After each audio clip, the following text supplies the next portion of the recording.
easy it is for toxic stress to come upon a family, come upon a person, come upon a community, and then the long-term effects that has. Hey, welcome to What is Black, a podcast where we discuss issues important to raising affirmed, healthy, and thriving Black children, teens, and young adults. I'm your host, Dr. Jacqueline Duget, a board-certified pediatrician, biracial first-generation Black woman, wife, and mom. I hope you're inspired and maybe learn something from the conversation. It takes a village, and we're in this together. Hi, everyone. This is the last episode of Season 1 of What is Black podcast. I think this will be a memorable episode. On this episode of What is Black, we'll be discussing Ava DuVernay's Netflix documentary, When They See Us. My guests today are a panel of pediatricians and a psychiatrist. This episode was important for me to do because When They See Us is a great tool for fostering conversations about racism as a leading cause of health inequities, an adverse childhood experience, and a cause of toxic stress for Black and brown children. Our guests shared their reflections about the documentary and opportunities to use the documentary as a conversation for progress. The events that occurred to the young men in this documentary continue today. We see it in the news, and especially what is happening on the border with the detention of children and families. We must continue to speak out about injustices and use our collective voices and votes to support our children. In the words of Dr. Martin Luther King, injustice anywhere is a threat to justice everywhere. We are caught in an inescapable network of mutuality, tied in a single garment of destiny. Whatever affects one directly affects us all indirectly. We have a special panel of guests with us today. Our first guest is Dr. Baraka Floyd. She's a pediatrician at Stanford School of Medicine and is a co-director of the Peninsula Family Advocacy Program at Stanford Children's Health Medical Legal Partnership. We also have Dr. Frank Clark, who's a board-certified adult psychiatrist in Greenfield, South Carolina. Dr. David Angel Sola, who is a pediatrician and also a fellow of sleep medicine at Yale School of Medicine and is also a researcher. And finally, we have Dr. Angela Moemeka, who is the Chief Medical Officer for Aetna Better Health of Texas and is also a pediatrician. So welcome, everyone, to the show. Thank you. Thank you for having us. Thanks for having us. Thank you for having us. I'm grateful that you all joined us today. So this particular episode for our podcast listeners is a little bit different because I typically don't have a panel. I've done one prior show with a panel, but I thought it would be important to really get a panel together to talk about the topic we're going to talk about today, which is When They See Us. The docuseries about the exonerated five. I know I had an opportunity to see it and really had some reactions to it. And I wanted to, I guess, hear from you all what your reactions were. And I'll start with Dr. Floyd. What were your initial reactions to that docuseries? You know, initially, I was numb. It was really emotionally exhausting. And then as I really started to reflect on why it was so emotionally stressful and exhausting for me, I was kind of shocked that something like that had taken place. I remembered some of the news coverage, but really seeing the background story was shocking, for lack of a better description. And then it kind of moved to devastation that this is the reality that we live in. And then it started to kind of drift towards fear that this is reality, and fear that things like this could be happening and we don't know about them because they're not being covered by the news. I was heartened by the fact that there are different advocacy efforts going on across the country to try to combat these things and move the needle and kind of bend the curve in the other direction. The last episode in particular was really, really difficult to watch. Just knowing that, this is a kid that is in an adult prison, and knowing developmentally where 16-year-olds are, and for this child to have to react to adult threats, and thinking about the effects that had on him. And then I watched the Oprah special afterwards, interviewing the exonerated five, and seeing how different he was from the other three who were housed in a juvenile facility really solidified for me that this is what it looks like when someone endures toxic stress in ACEs. Like, it's such a great illustration of that, because it is like he was kind of halted at 16 in so many ways. I'll stop there so other people can answer too. Okay. So Dr. Clark, if you could share your thoughts. Yes. So I too, as Dr. kind of want to echo what Dr. Floyd said. Initially, I've watched the docuseries twice now. The initial time, my wife and I watched it, and I too felt numb. There was some feelings of sadness, fear. But then the second time I watched it, I was the main kind of feeling and emotion that came to the forefront of my mind was anger. And it just reinforced that we have a long way to go when it comes to the criminal justice system and the injustices that persist in our country. Furthermore, one of the many things that the docuseries pointed out for me is the concept of the power dynamic, and we saw that illustrated so beautifully. The director, DuVernay, did a good job of illustrating it. It was very hard to watch, but the power dynamic, looking at the police versus Kevin, Corey, Yusuf, Antron, and Raymond, and just how coercion and manipulation can be very powerful. You're talking about individuals who were teenagers who just wanted to enjoy life. And when watching the series, it also illustrated how just one decision can change a person's life. As I was watching it, I kind of thought about, well, what if they didn't go to the park that night? What would their life be like today? And even though I felt anger and sadness and fear, or experienced that throughout watching the series, there were times where I actually felt empowered and inspired. And the reasons for that, I think, are because, we as advocates, I'm a psychiatrist by training, but I think no matter what specialty you are in medicine or in healthcare, we still have hope, and we want to instill that hope in the patients people that we provide care for. So while I was definitely felt angry after watching the series, I did at periods throughout the series feel empowered and inspired to continue to advocate for a more just system when we're talking about the criminal justice system, and also providing more education to communities, especially communities of color that have endured centuries of institutionalized racism. And Dr. Angel Sola, if you can share your thoughts. So I want to summarize it in 3 words, and they're anger, definitely, frustration, and surprisingly for me, guilt. So the anger that I felt, especially in the first episode, was geared towards the justice system and just how unbalanced it is, both against minorities and against kids.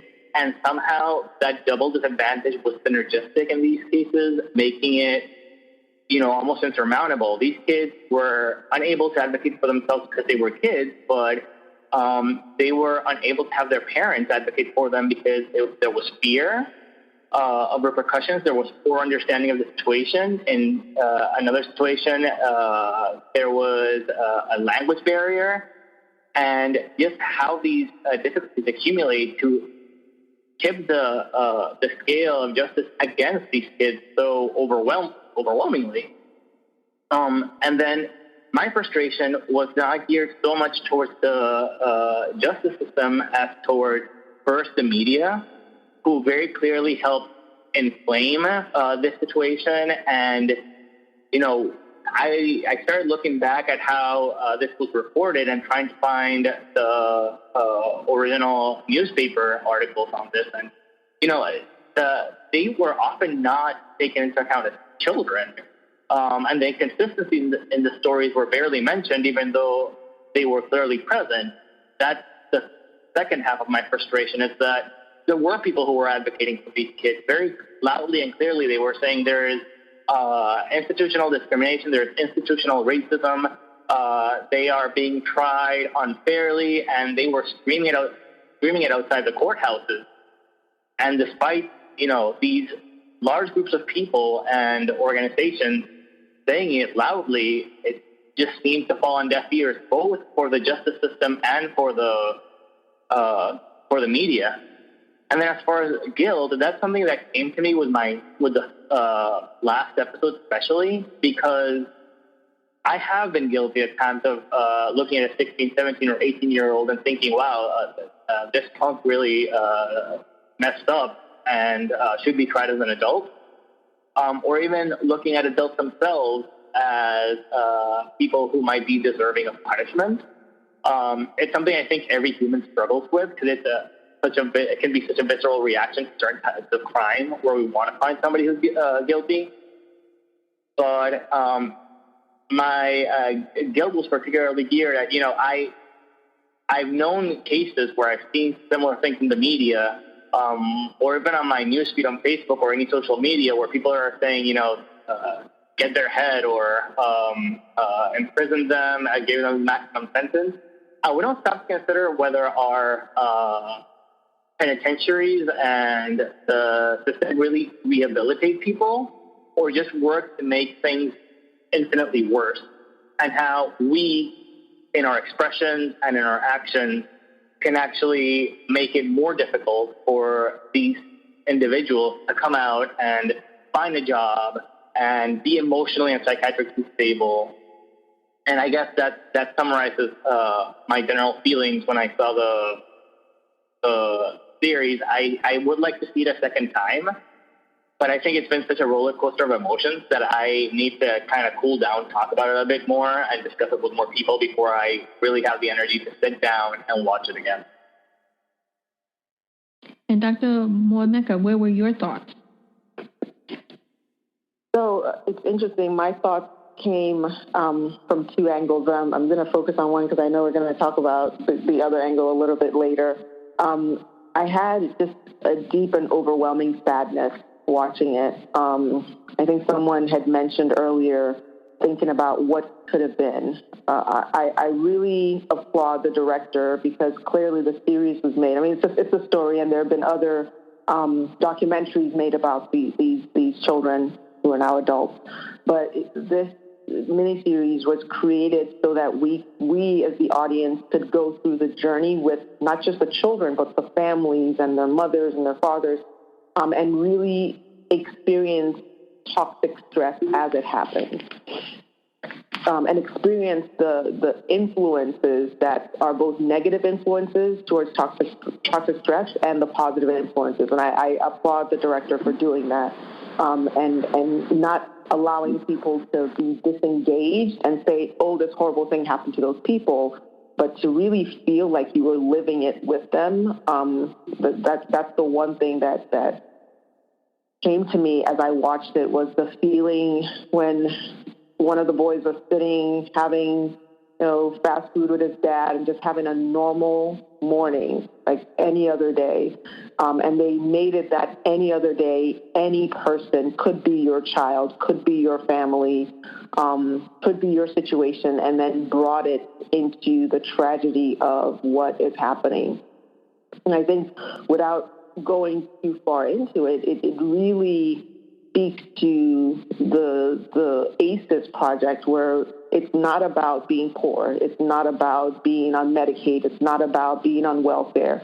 It's not about even race and ethnicity. It's about, in any given moment, you could be faced with repetitive and continuous negative influences that lead to long-term impact. And especially when you're faced with these in your most formative years, they then go on to create long-term impact. And if nothing else, that message resounded throughout the series. And that's what I took from it, was just this profound sadness over how easy it is for toxic stress to come upon a family, come upon a person, come upon a community, and then the long-term effects that has.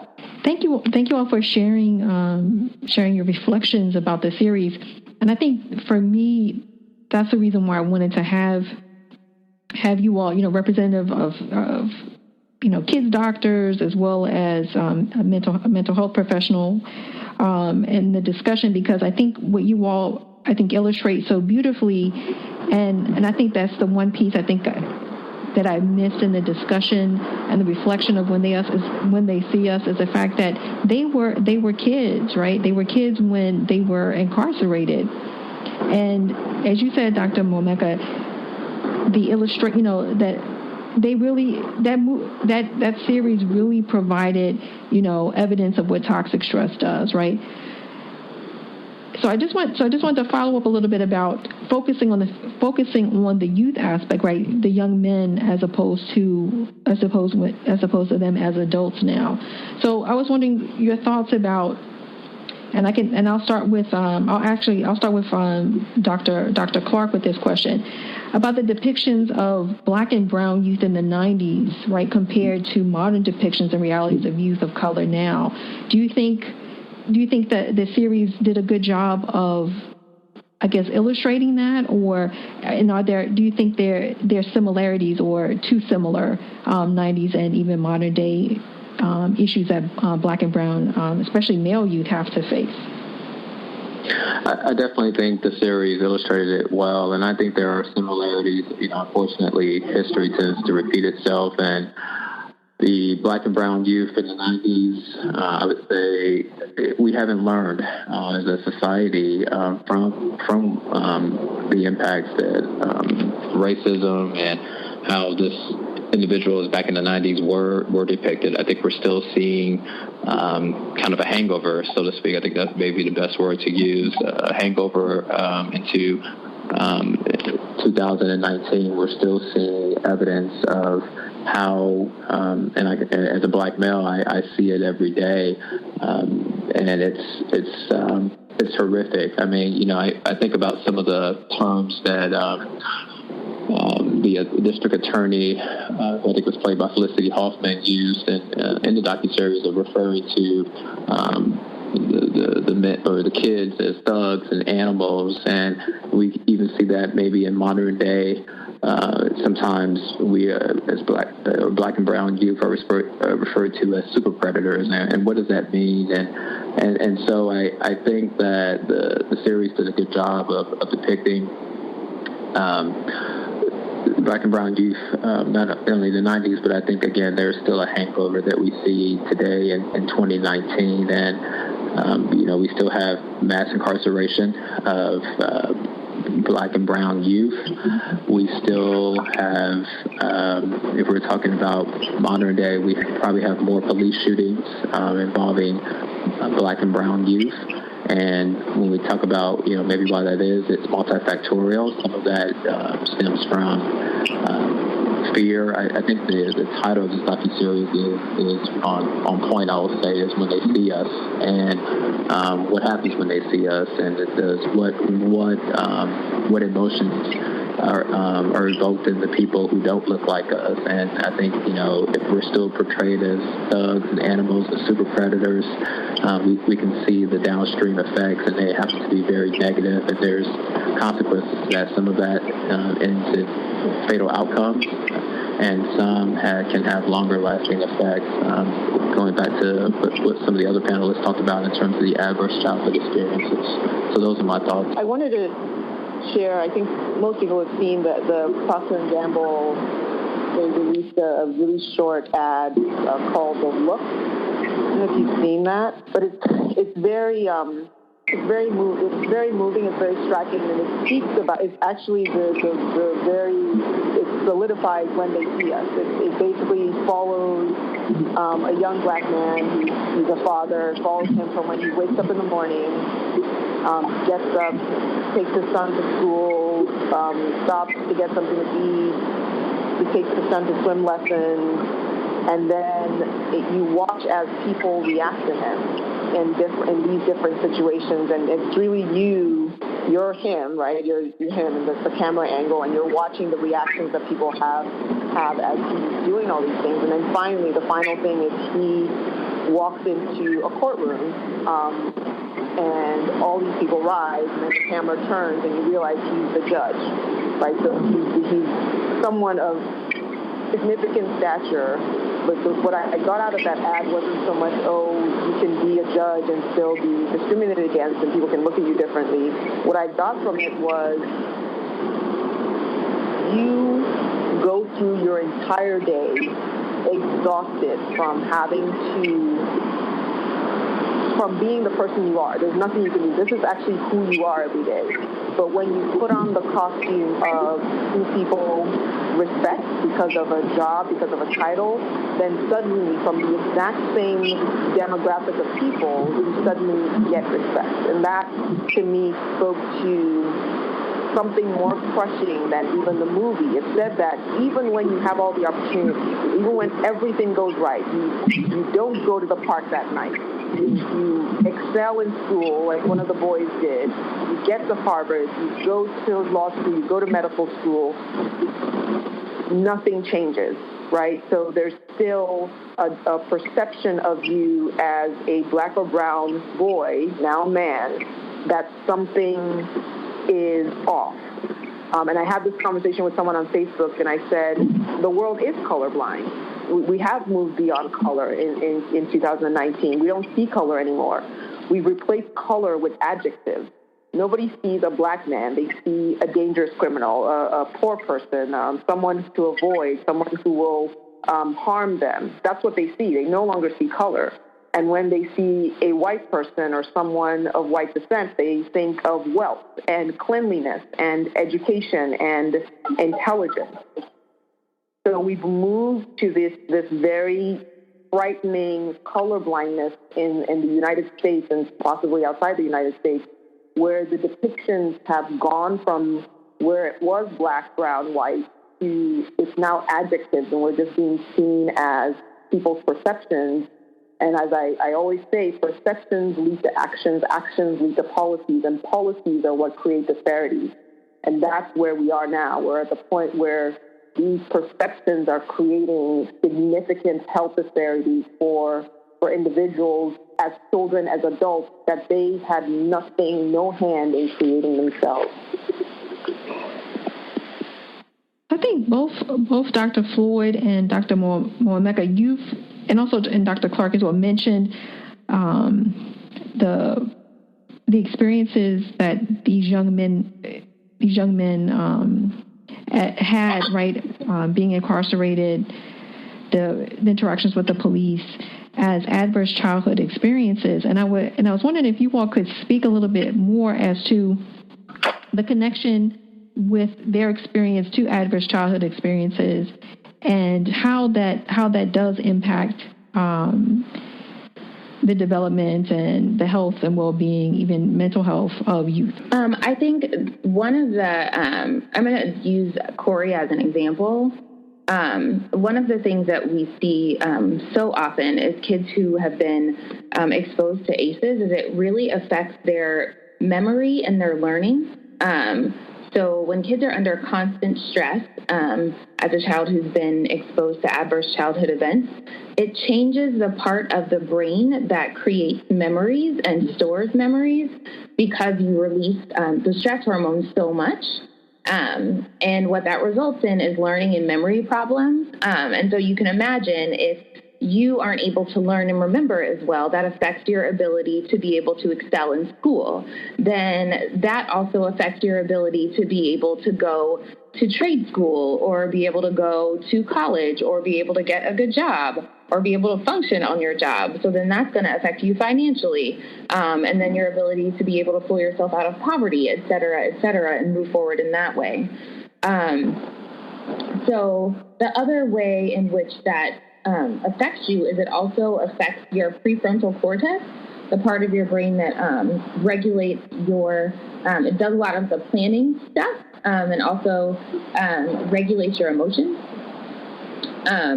So when I think about Corey and the outburst that he had when he was in solitary confinement, one of the things that came to my mind at that moment was this is all of the trauma that he's endured while he's been in prison, basically bursting out in the form of an outburst, and then seeing him on stage with the other men, and seeing that he basically was dressed like a teenager, and then everybody else was kind of dressed more like an adult.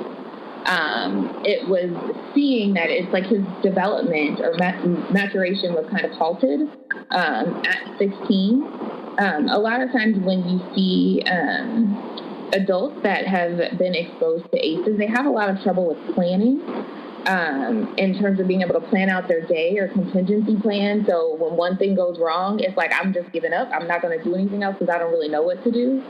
And mental health issues, as you can see, they're a huge broad spectrum. So it can be anything from just mild behavior issues to things like PTSD and depression and anxiety. And then when you think about Black and brown folks, there's a lot of stigma around mental illness. So even if a person's having those types of problems, a lot of times they don't mention them. So you're walking around dealing with anxiety, depression, or PTSD or whatever issue it is, and you're not getting the help and support that you need. And when you superimpose that on whatever changes have been made to your brain structure, it makes it that much more difficult to be successful and to function and enjoy your life and your environment as much as you could without those exposures. And I just wanted to follow up with what you just said, Dr. Floyd, the issue of the mental health impact of ACEs and toxic stress. Because I remember I didn't see Oprah Winfrey. I listened to it, her podcast, her discussion with the Exonerated Five, and I don't remember which gentleman had mentioned that. I think Oprah asked a couple of them, and maybe it was Corey, but I don't remember exactly, about whether or not they sought help, right, mental health. And I think one of them mentioned, no, I haven't. I know I have issues, but I'm dealing with it. Yeah, Go ahead. That was Antron, the one whose dad told him to lie at the police station. So, and I was just wondering if that tends to be the case with, I guess it's also an illustration, right, of the effect of toxic stress. Is it because of the culture that, that's sort of ingrained in us that we don't seek mental health, but there's a stigma with mental health, or is it that he was so traumatized that he can't even talk about it? I don't know if maybe Dr. Clark can talk about it, but go ahead, Dr. Floyd. I think from my experience and practice, I think it's a combination of access, because a lot of times access to mental health support that culturally appropriate and structurally appropriate is hard to find. And then I think stigma is a big problem in Black and brown communities.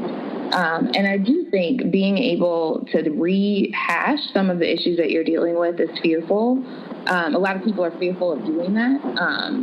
So I think that's also another barrier. And for most families that I've worked with, it tends to be a combination of all of it. The other part that plays in is the historic distrust that we have of the medical system that's really not unfounded. That often comes up and creates severe issues. I'll circle back to the further discussion. Another question I have about mental health consequences of adverse experiences, but I wanted to go back and just ask Dr. Angel Sola a question. You talked about the guilt that we can experience, right? Because sometimes when we see young adults, teenagers, especially these young men, right? In some instances, there are studies that show that kids of color, especially men of color, tend to be, people think that they're older than they are. And so I wonder if that has an effect with their interactions with the legal and justice system. So I was just wondering what your thoughts were about how the series really showcased that institutional racism kind of impacting those kids with the justice legal system. So I do think that there is an immediate difference in perception when you're talking about a Black or brown kid, and that immediate difference in perception can come as soon as you see the person, yes, and you might think they're older. But I mean, there have been experiments where you, and here I'm speaking with my Latin background, where you put two resumes that are exactly the same, and you put a name that sounds ethnic, in this case, like Jose Rodriguez versus Joe Smith, and Joe Smith will get callbacks for their resume much more often than Jose Rodriguez.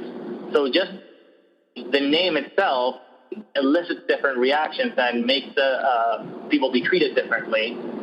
I think we can see it in not just the justice system, but even everyday interactions. So I think what it tells us is how the media, the justice system, and racism is something that happens in every day-to-day basis and boils down to intimacy as well. That's one area where I don't think we've touched enough so far. I like very much how they, I forget his name, but for the Latin kid, 13-year-old who got imprisoned, one of the big points of the storyline is how he tried to get intimacy after he came out, and he was unable to do it because of his background. And those aspirations with this partner that he found were what prompted him to try to, cheat the system and try to get away with drug trafficking. Coming from Puerto Rico, drug trafficking tends to be very common among the youth who can't find any other way of advancing. That really spoke to me. And that is palpable today as it was in the 80s, as it was in the 90s, and as it's been probably for as long as my own parents can remember. Have any of you had experiences where you've had conversations with patients or maybe your kids or family members about their reactions to when they see us? A lot of the parents of the kids who look, more brown and more ethnic tell me that, this is something I want to watch with my kids, but I don't know how to present it to them at their 13, 14, or 15 years of age in a way that I can both make it relevant and not traumatize them or give them fears of going forward, because there has to be a balance between trying to empower these people and trying to give them healthy caution regarding the system around them. And I can relate to that as well. I mean, I have two sons. One's a little bit older, almost 21, and the other one is still in high school. And I did have those concerns, or I did have those concerns about watching the series so I watched it with my younger son who's in high school, and just the initial reaction after watching even the first and second, third, and especially the fourth episode, right? He didn't say anything at first, but then with a little bit more, more time to reflect on the episode, I think the fourth episode really hit him.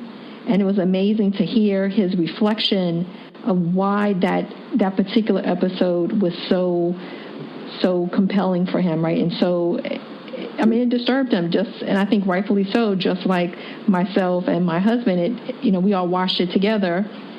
So I think what you're saying is I can relate to that. And I was wondering if any of the other guests, if you all have similar experiences. I think you've all said yes, you've spoken to other people about their reflections on the docuseries, and I was wondering if if anyone else would like to share. Yeah, so I my son is just turned 14, and I've wavered back and forth on showing it to him. And I think it's going to be a personal decision, and this is a discussion I've had with others as well, is you have to know your child and know how to approach it in terms of having them see it, because it is meant to incite emotion. There's no doubt about it. I already said it, the director did a phenomenal job in that, having you walk through the journey.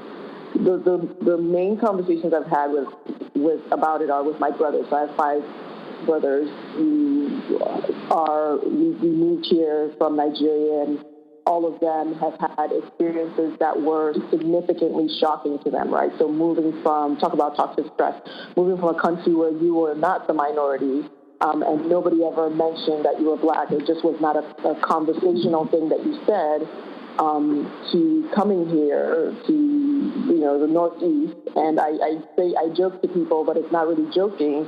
I said my first few years here, I had to keep reminding myself that I was Black, because things would happen, and I would be completely confused. Like, why did that person react that? Oh, I would have that kind of reaction.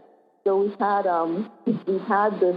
I had the conversation with them about the movie, and one of the things, the central theme for all of my brothers was, first, they didn't want to watch it because they felt it would make them very angry.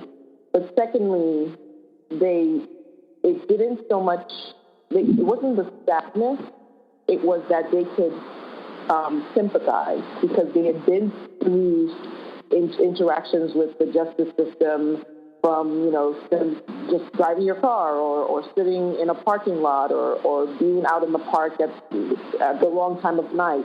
They'd had interactions that were very concerning and challenging for them and confusing for them, coming from another country where you don't have these types of interactions. So when they watched that movie, it really created a lot of very visceral type of feelings for them, because in their situation, they didn't get into that level of complication and being moved beyond what it really was, but it could have, right? And I think that's the challenge that they have, is that as Black men, you come into these situations more often than not over the course of your life. And these boys just happened to hit a trifecta where this happened to them. And that was very challenging, I think, for my brothers to watch and to think, this could have happened to me. I've been in a situation that could have escalated in this way. So that was the conversation that we had, and it was interesting to compare it to my reaction. Okay, so I'm going to circle back to a brief discussion about mental health consequences, right? Because it's definitely obvious that there were mental health consequences for these young men based on their experiences. And I want to direct the question first to you, Dr. Clark, since you're our resident psychiatrist on the panel today, and what your thoughts were about how, and I think there are two things, right? There's the mental health consequences that the youth experienced, the exonerated five experienced, but from also what I'm hearing from you all and even my experience, there's also, I think, a mental health consequence, right, or reaction from even watching the series and even addressing, the themes that are brought up in the series. And I was just wondering how as a parent, you're a parent as well, and as a professional, how would you help parents sort of unpack the mental health issues experienced by the exonerated five, by the individuals in the series, and also how they themselves or their children may react as a result of watching the series and unpacking the themes of the series? So it's as a parent of a 6-month-old daughter who will not watch this for quite some time, it is traumatic in a lot of ways, and what I find is that it can be difficult to have the conversations with children in terms of being a parent, and how do you unpack 4 hours of content that does evoke a lot of emotion, and that when I think about docuseries like When They Feel, or other series that we've seen that addresses these issues, to me, it definitely has a psychological impact on the community. And so I think it's important, whether you're a parent or not a parent, but especially parents who, when you're trying to talk to your children about these issues, you want to be transparent, but you also want to meet your children where they are. And, it's different. You're probably going to address things a little differently to a 13 or 14-year-old than you would a 30-year-old. But, and then I think it's also important, too, as the parent, if you are experiencing any type of reaction, which we all did on the panel, to a series like this, is to kind of acknowledge it first, and then also talk to someone who you can confide into about your feelings, because sometimes you, I think one of the panelists mentioned, you do become numb, and almost kind of this desensitization that goes, that people can experience. And so I think it's important to not let these things fester. Because I find that we're talking about mental health consequences. Oftentimes, if individuals, if we allow ourselves to internalize these feelings, then all of a sudden, one day they just kind of erupt into this and kind of burst like a balloon, because we haven't been able to discuss how we're feeling. And we see that, I know one of the panelists alluded to just stigma in general in the Black and brown communities. I find that I probably see more women of color in terms of providing care than I do men of color. And there's multiple reasons for that were already alluded to in terms of stigma, the distrust of the Black and brown community with healthcare, going back to the Tuskegee syphilis experiment and other things that we know that have happened in the past to our communities. But I think it's important that we have the conversations. I think if parents are somewhat reluctant, or they may not know how to start the conversation, there are plenty of resources from reputable medical organizations that have toolkits to talk about trauma and how to talk to your kids about if they witness trauma or bullying that goes on, that's pretty rampant these days, or if they're watching a show that does evoke a lot of mixed emotions. There's definitely resources out there. But I think the most important thing is to have the conversation and not avoid it, because once we have the conversation, then that opens up the doors for other conversations. And at the end of the day, we're trying to create sustainable, healthy communities, and in order for us to do that, especially in our Black and brown communities, which we already know have a shorter life expectancy compared to our white communities, we have to have these conversations. Stigma kills, and so in order to dissolve the stigma, we first have to tackle it head on and acknowledge that this happens in our communities every day, whether it be violence or exposure to violence or trauma. We definitely need to talk about it. Thank you, Dr. Clark. And I guess before we wrap up, I wanted to just get your final reflections on how do you think the series can be used as a tool to advance conversations about racism and equities, and also we briefly touched on Black and brown youth interactions with police. I think that the series can be used as a tool in a couple of ways. I think all of the panelists have talked about how it really illustrates how structural racism can have such negative effects on Black and brown children. And I think for people who don't understand how structural racism works and how it can affect people, it really grounds this in a story to evoke emotion. Just as our other panelists said. The second part of the question, you were asking about policing, is that right? Yes. I think the thing that I have been starting to think about a little bit more after watching these series, in terms of an action item, we do a lot of work with our immigrant families around having a preparedness plan for, like, if you get picked up by ICE, what's going to happen to your children? So one of the things I've been thinking a little bit more about is because of the realities that we face in terms of discrepant treatment of children that are Black and brown, is thinking about whether or not both really trying to make sure that we're thinking about positive buffers for these children, but also grounding ourselves in reality, and whether or not trying to think about having preparedness plans for families, so that if people land in situations like what these young men did, that there are things in place for families so that it's not a moment of panic, because you never know when things like this are going to happen, just like we've all kind of talked about, and really teaching and kind of reinforcing what children's rights are, and how to interact with police when they encounter them. And I'll go next with Dr. Moemeka. Thanks. And I I've thought about this a little bit. Whenever you see a movie that's so powerful, and then you see it on Facebook, you think, how can we make this more constructive? I think it ends up being a conversation starter. I mean, a very bold one.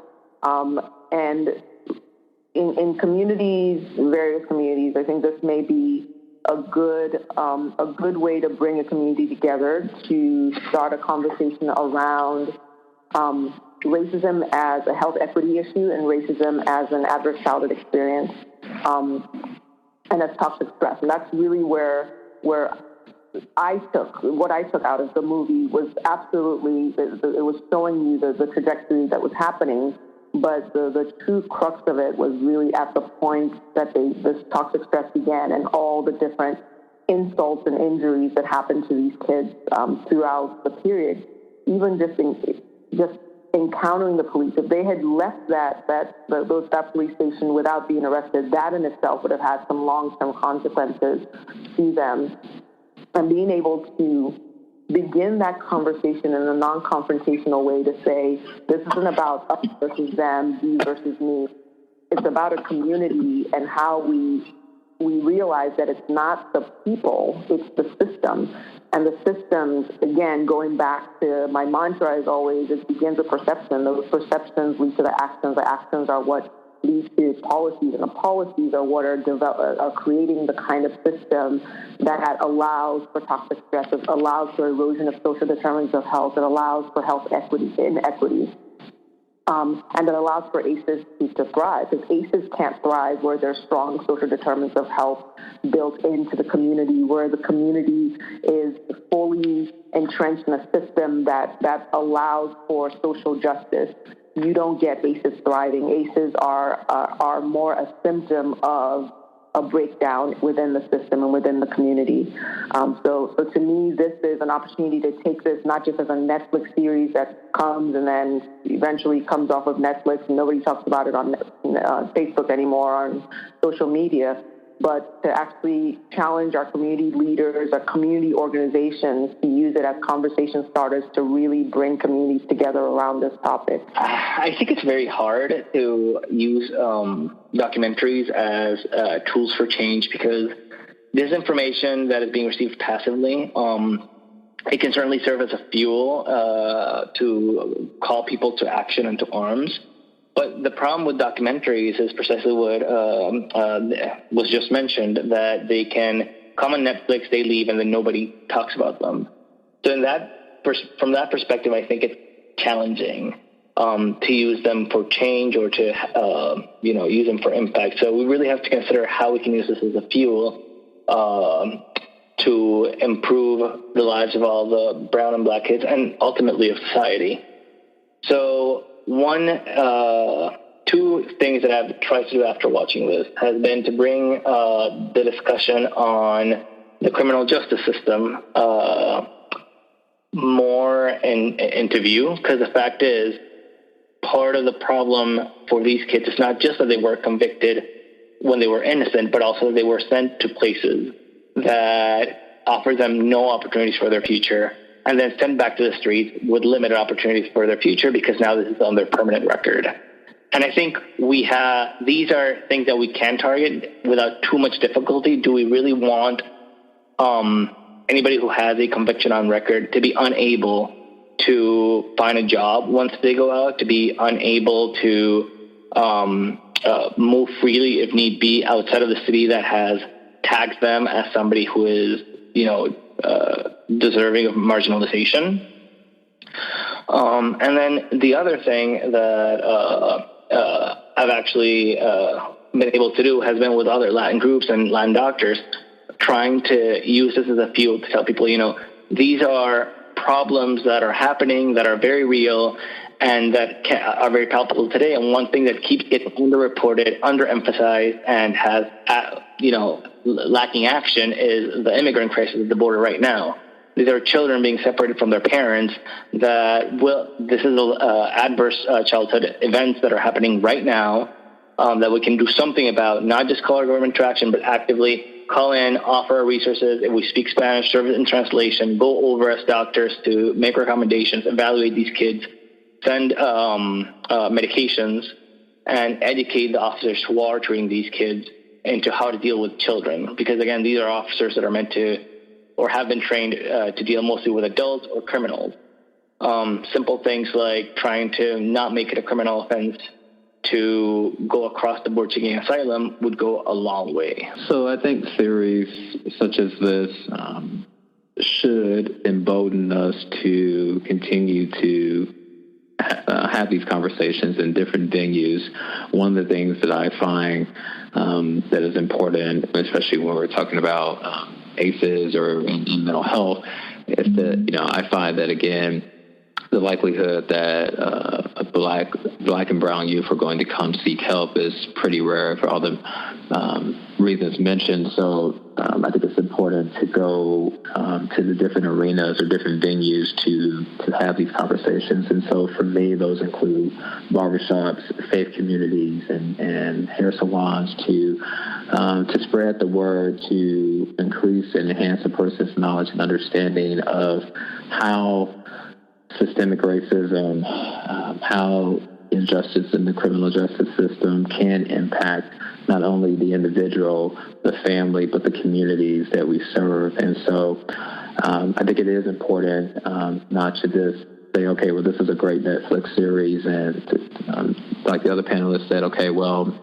we'll just kind of sweep this under the rug and it won't be talked about for a while. We have to keep the conversation going. So I hope that people in our communities, medical professionals, and it doesn't just be medical professionals. I think other people, other thought leaders in the communities can help galvanize this conversation and make it to the point where it stays in the forefront of people's minds and hearts, so that, again, we can continue to be resilient.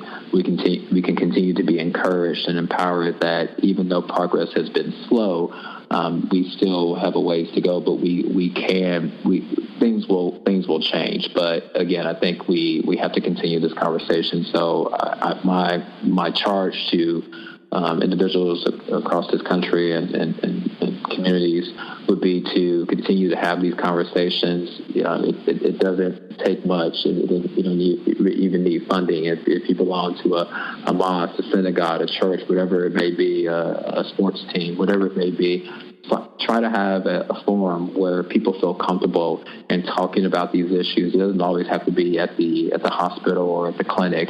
There are other ways to have these conversations and for them to be meaningful. So those would be my final take-home points. Thank you so much for each and every one of you for being a guest today on the show. I think this has been a great discussion, and you all show the importance of the role that healthcare providers can have to advocate for kids. So thank you so much. Thank you all for listening. I really appreciate the support for the first season. I'm going to take a little pause to plan for season 2, which will air in early 2020, but we'll be checking in from time to time with some bonus content. Please stay in contact via social media. I'd love to keep the conversation going, and I'd love to hear from you. You can find us on Instagram, Twitter, and Facebook at What is Black, at WHATISBLK. If you're an Apple Podcast listener, please subscribe, rate, and review. I can't wait to talk to you all soon.